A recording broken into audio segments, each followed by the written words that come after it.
আমাদেরকে 2014-15-16 সালে একতরফা নির্বাচন এবং বৈষম্যের বিরুদ্ধে লড়াই করতে গিয়ে খুন গুম হত্যাকাণ্ডের শিকার হয়েছে বিরোধী মতপথের যে সকল নেতাকর্মীরা। 2021 সালে বাংলাদেশের স্বাধীনতার সুবর্ণ জয়ন্তী উপলক্ষে এদেশের মাটিতে গুজরাটের কষাই নরেন্দ্র মোদীকে আনতে গিয়ে প্রতিবাদী মানুষের শান্তিপ্রিয় প্রতিবাদকে দমন করতে স্বৈরাচারী শেখ হাসিনার পেটোয়া বাহিনী খুনি বাহিনীর গুলিতে নিহত হয়ে বাংলাদেশের 25-30 জন নেতা কর্মী শহীদদেরকে অতঃপর স্মরণ করছি। 2024 সালের জুলাই এবং আগস্ট মাসে পাখির মতো গুলি করা হত্যাকাণ্ডের শিকার বাংলাদেশের দামাল সন্তানদেরকে ছাত্র জনতার গণ অভ্যুত্থানে 3 বছরের শিশু থেকে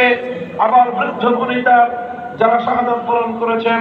সহস্রাধিক সেই সকল শহীদ যাদের রক্তের বিনিময়ে বাংলাদেশ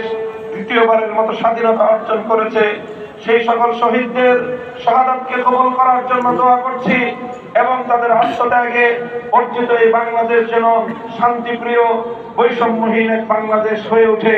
সেই প্রত্যাশা ব্যক্ত করছি। সংগ্রামী সাথী ও বন্ধুগণ,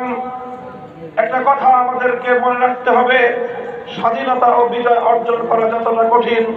বিজয়কে ধরে রাখা তার চেয়ে বড় কঠিন। চিত্ত অভিজ্ঞতা হলো এই 1971 সালে দীর্ঘ স্বাধীনতার সংগ্রামের মধ্য দিয়ে যেই বাংলাদেশ অর্জিত হয়েছিল, যেই বাংলাদেশের স্বাধিকার যুদ্ধ শুরু হয়েছিল, জালিমের বিরুদ্ধে মজলুমের লড়াই বলে যেই স্বাধীনতা যুদ্ধ শুরু হয়েছিল, আল্লাহর উপর অবিচল আস্থা বিশ্বাস এবং ইনশাআল্লাহ বলে যেই স্বাধীনতার যুদ্ধ শুরু হয়েছিল, কোরআন সুন্নাহ বিরোধী কোন আইন তৈরি করা হবে না এই অঙ্গীকার এবং প্রত্যয় ব্যক্ত করার মধ্য দিয়ে 16 ডিসেম্বর 71 সালে স্বাধীনতার বিজয় অর্জন হওয়ার কয়েক মাসের মধ্যে এদেশের মানুষের আজান হোক আমার সম্পূর্ণ অর্জন করে আজানের তাহলে এত লোকের এত কমে দাঁড়া থাকা লাগতো না। 1971 সালের যেই স্বাধীনতা অর্জিত হয়েছিল, ইনশাআল্লাহ বলে স্বাধীনতা অর্জিত হয়েছিল কোরআন সুন্নাহ বিরোধী কোনো আইন তৈরি না করার প্রত্যয় এবং কমিটমেন্টের উপর। 16 ডিসেম্বর 71 সালে মুক্তিযুদ্ধে বিজয় অর্জন করার কয়েক মাসের মধ্যেই